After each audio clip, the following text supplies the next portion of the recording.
Salam, hər vaxtınız xeyir olsun. Bugünkü dərsimizdə dünyanın siyasi münaqişə ocaqlarına, beynəlxalq təşkilatlara və onlara üzv olan ölkələrə aydınlıq gətirəcəyik. 20-ci əsrin 60-cı illərində dünyada müstəmləkə sistemi dağıldı. Lakin siyasi xəritədə hələ də asılı ərazilər qalmaqdadır. Məsələn, Atlantik okeanda olan Falkland, Müqəddəs Yelena adaları, Pirneya yarımadasında olan Cəbbəl Tariq Britaniyadan asılı ərazilərdir. Guam adaları və Şərqi Samoa ABŞ-dan asılı ərazilərdir. Deməli, Müqəddəs Yelena, Falkland, Cəbbəl Tariq haradan asılıdır? Cavabımız Britaniyadan. Guam adaları və Şərqi Samoa hansı ölkədən asılıdır? Cavabımız ABŞ-dan. Yeni Kaledoniya adasını Fransa öz ərazisi hesab edir. Cənubi Amerikada Fransız Gvianası da ən böyük asılı ərazilərdəndir. Qərbi Böyük Səhra özünü müstəqil elan etsə də, Mərakeş də buranı öz ərazisi hesab edir. Dünyada mövcud olan qaynar nöqtələrə Cənubi-Qərbi Asiyada, məsələn İraq, Suriya, Türkiyədə Kürd problemini qeyd edə bilərik. Şimali Kipr problemi. Sonra İsrail-Fələstin problemi, Rusiya-Ukrayna, Cənubi Asiyada Tamil İlama, Şri-Lankada, Azad Kəşmir problemi, Hindistan-Pakistan arasında, Tayvan, Çin, Çində eləcə də Tibet problemi, Şimali İrlandiya, Ulster, Basklar ölkəsi, İspaniya, Dnestr-Boy problemi, Moldovada, Abxaziya, Şimali Osetiya, Gürcüstanda və s. Bax, bu ərazilər yadda saxlayaq ki, qaynar nöqtələrə aiddir.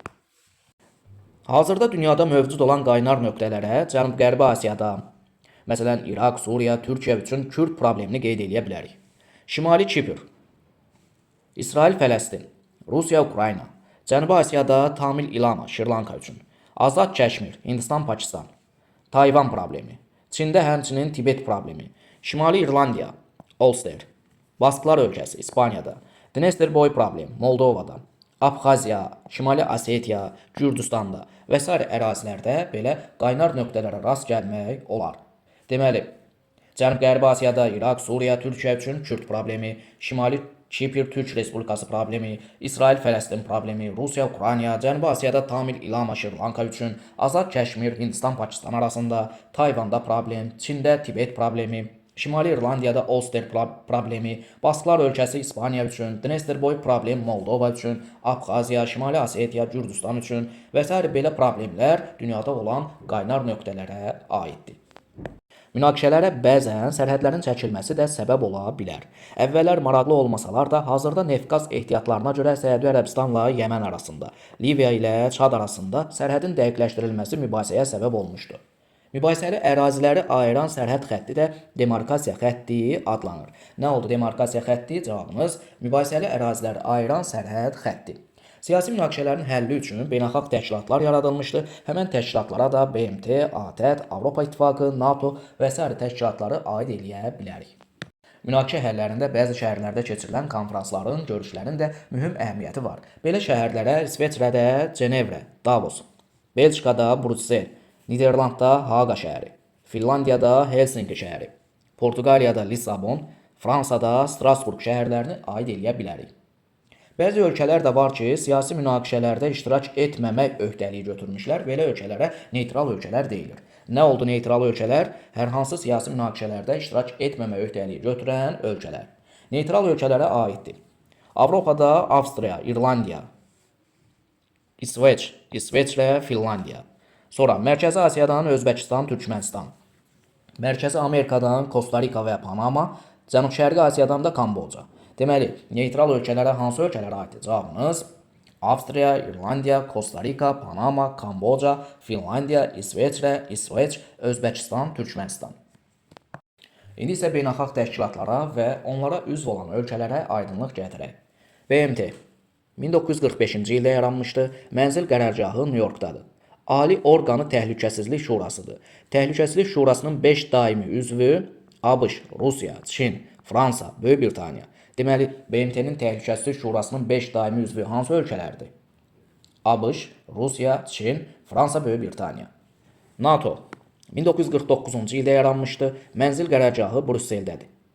NATOya üzv olan ölkələr: Türkiyə, ABŞ, Almaniya, Albaniya, Belçika, Böyük Britaniya, Bolqarıstan, Çexiya, Danimarka, Estoniya, Fransa, Finlandiya, İspaniya, İtaliya, İslandiya, İsveç, Litva, Latviya, Lüksemburq, Kanada, Niderland, Norveç, Macaristan, Montenegro, Şimali Makedoniya, Polşa, Portuqaliya, Xorvatiya, Sloveniya, Slovakiya, Rumıniya, Yunanistan üzv ölkələrdir.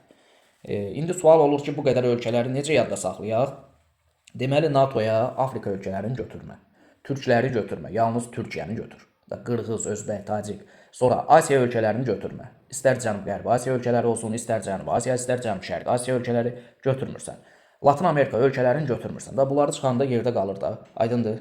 Həmən ölkələri tapmaq olar. Sonra burada qara hərflə qeyd elədiklərimi də onları heç olmasa əzbərləyin, testlərdə köməyinizə çatsın. Avstriya, İrlandiya, Malta, Kipr. Yəni bu ölkələr də yadda saxlayaq ki, NATOya üzv deyillər. Aydındır? Bu ölkələr Avropa İttifaqına üzv olsalar da NATOya üzv olmayan ölkələrdir. Aydındır? Deməli, Avstriya, İrlandiya, Malta, Kipr. Bunlar da variantlardan çıxmalıyıq, çünki bunlar NATOya üzv deyillər. Ümumən, necə yadda saxlayaq? Afrika ölkələri yoxdur NATOda, Latin Amerika götürmürsən, Cənubi Asiya, Cənub-Qərbi Asiya, Cənub-Şərqi Asiya, Şərqi Asiya ölkələri, Mərkəzi Asiya ölkələri götürmürük. Qafqaz ölkələri götürmürük. Türklərdən bir dənə, yəni belə deyək də, Asiya ölkələrindən bir ölkə, Türkiyəni götürürsünüz. Rusiyanı götürmürsünüz. Ukraynaya yoxdur. Aydındır. Əsasən Avropa ölkələri və ABŞ, Kanada, türklərdən də bir dənə Türkiyə. Belə yadda saxlayaq. Avropa İttifaqı 1952-ci ildə yaranıb, mənzil qərargahı Brüsseldədir. 27 üzvü var. Üzv ölkələr arasında vizasız hərəkət, gömrüksüz ticarət və s. əlaqələr mövcuddur. İttifaqa üzv olan ölkələr: Almaniya, Avstriya, Belçika, Bolqarıstan, Çexiya, Danimarka, Estoniya, Fransa, Finlandiya, İspaniya, İtaliya, İrlandiya, İsveç, Litva, Latviya, Lüksemburq, Polşa, Portuqaliya, Rumıniya, Slovakiya, Sloveniya, Niderland, Macaristan, Malta, Xorvatiya, Kipr, Yunanistan üzv ölkələrdir. Və qeydlərimiz: Britaniya, Norveç, İslandiya, Albaniya. Bunlar da NATOya üzv olsalar da Avropa İttifaqına üzv deyillər. Deməli, Avropa İttifaqına hansı ölkələr üzv deyil? Diqqətli oluram, Britaniya, Norveç, İslandiya, Albaniyanı Avropa İttifaqına üzv ölkələr siyahısına götürmürük. Aydındır, bunlar NATOya üzvdür, amma Avropa İttifaqına üzv deyillər. Britaniya, Norveç, İslandiya, Albaniya Avropa İttifaqına üzv deyillər. Avropa İttifaqına üzv olan ölkələr, əgər yadından çıxıbsa, bu qədər ölkəni deyək ki, 27 ölkəni necə yadda saxlayayım? Yaddan çıxıbsa, Avropa İttifaqından söhbət gedir də. Burada ya ABŞ-ın, Kanadanın işi yoxdur. Sonra Latin Amerika ölkələri götürmürük. Afrika ölkələri Avropa İttifaqında deyillər. Sonra Asiya ölkələri, istər Cənub-Qərbi Asiya, Ərəb ölkələri olsun, istər Mərkəzi Asiya, Türk Respublikaları olsun, istər Cənubi Asiya olsun, istər Cənub-Şərqi Asiya, istər Şərqi Asiya ölkələri olsun. Ən az bunları variantlardan çıxaq. Aydındır. Bunlar Avropa İttifaqında deyillər. Rusiya Avropa İttifaqına üzv deyil. Üzv olanlar bəlli. Əzbərləyə bilirsiniz, lap yaxşı. Əzbərləyə bilmirsinizsə, heç olmasa Afrikanı, Asiyanı, Latin Amerika ölkələrini, ABŞ-ı, Kanadanı, nə bilim, Çini, Yaponu variantlardan çıxır. Onlar Avropa İttifaqına üzv deyillər. Sonra bu qara hərflərlə yazılanları ən çox testlərdə köməyinizə onlar da çata bilər. Britaniya, Norveç, İslandiya, Albaniya Avropa İttifaqına üzv deyillər. Sonra yuxarıda qeyd elədik. NATOya üzv deyillər. Avstriya, İrlandiya, Malta, Kipr. Onlar, yadda saxlayaq ki, NATOya üzv deyillər.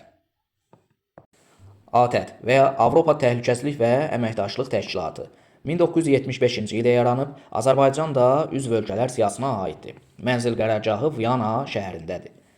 Qaradəniz İqtisadi Əməkdaşlıq Təşkilatı təhsil, maliyyə, nəqliyyat, səhiyyə, ticarət və s. məqsədlər üzrə yaradılmış bir təşkilatdır. Mənzil qərargahı İstanbuldadır. Üzv ölkələr. Elə birinci ağlına Qaradəniz sahilində yerləşən ölkələr gəlsin. Hansılardır? Türkiyə, Gürcüstandır, Rusiyadır, Qaradənizə çıxışı olanlardan Ukraynadır, Bolqarıstandır, Rumıniyadır. Yəni heç olmazsa variantlarda birinci Qaradənizə çıxışı olan ölkələri təyin etməyə çalış.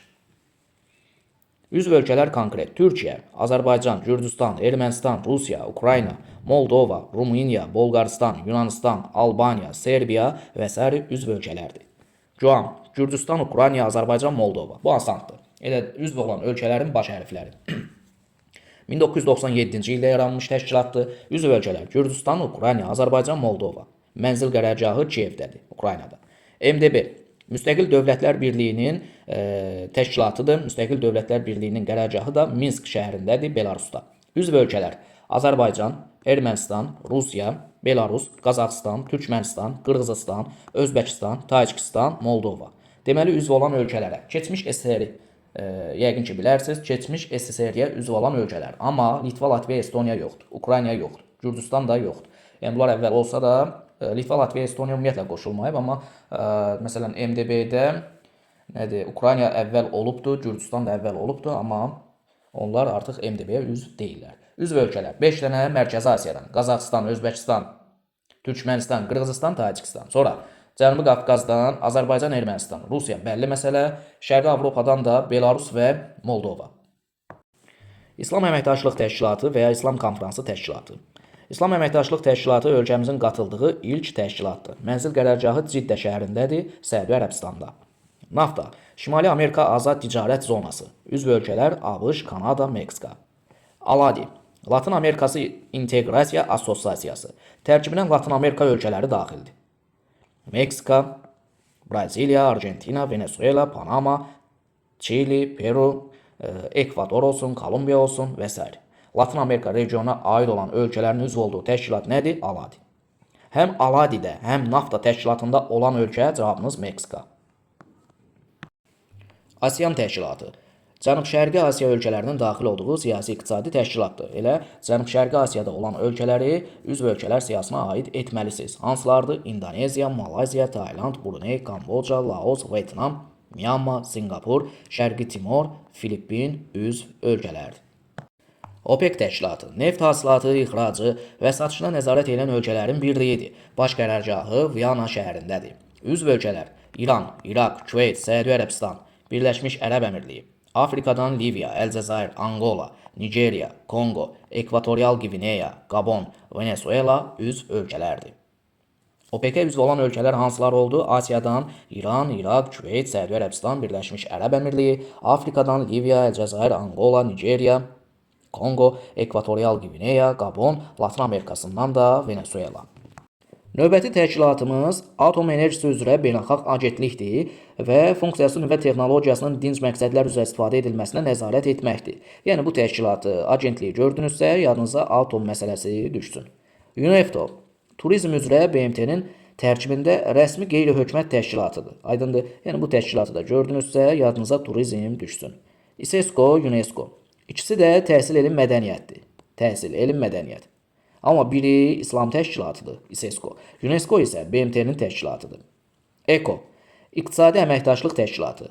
Pakistan, İran, Türkiyə tərəfindən yaradılmışdır. Deməli, ECO təşkilatını hansı ölkələr tərəfindən yaradıldığını qeyd elədik? Pakistan, İran, Türkiyə. Türk Dövlətləri Təşkilatı. Təşkilata üzv olan ölkələr Azərbaycan, Türkiyə, Qazaxıstan, Özbəkistan, Qırğızıstandır. Burada diqqət yetirin ki, Tacikistanı götürməyəsiz. Türkmənistan da üzv olan ölkə yox, müşahidəçi ölkələr qismində çıxış edir. Ümumiyyətlə, müşahidəçi ölkələrə Türkmənistan, Şimali Kipr, Macarıstan aiddir. BRICS, inkişaf etmiş və inkişaf etməkdə olan ölkələr arasında yaradılmış bir təşkilatdır. Üzv olan əsas ölkələrə Braziliya, Rusiya, Hindistan, Car və Çin aiddir. Deməli, BRICS-ə üzv olan ölkələr hansılardır? Braziliya, Rusiya, Hindistan, Car, Çin. Qoşulmama hərəkatı. Üzv olan ölkələr, yadda saxlayaq ki, formal olaraq heç bir hərbi bloka tərəf olmayan ölkələrdir. Buraya daxildir. Afrika ölkələri. Hamısını götürə bilərsiniz. Cənubi Sudan istisna. Belarus. Avropadan ilə yalnız Belarus aiddir. Yəni variantlardan Avropa ölkələrini çıxın. Sonra Azərbaycan üzvdür, Özbəkistan, Türkmənistan, Cənub-Qərbi Asiya ölkələrini götürə bilərsiniz. Cənubi Asiya ölkələrini götürə bilərsiniz. Cənub-Şərqi Asiya ölkələrini götürə bilərsiniz. Sonra Latın Amerikasından Venezuela, Kolumbiya, Peru, Çili və s. üzv ölkələrdir. Yadda saxlayaq ki, bu hərəkata ABŞ, Kanada, Rusiya, Avropa ölkələri, eləcə də Türkiyə, Yaponiya, Avstraliya üzv deyirlər. Yəni 120-yə qədər üzvü var qoşulmama hərəkatının.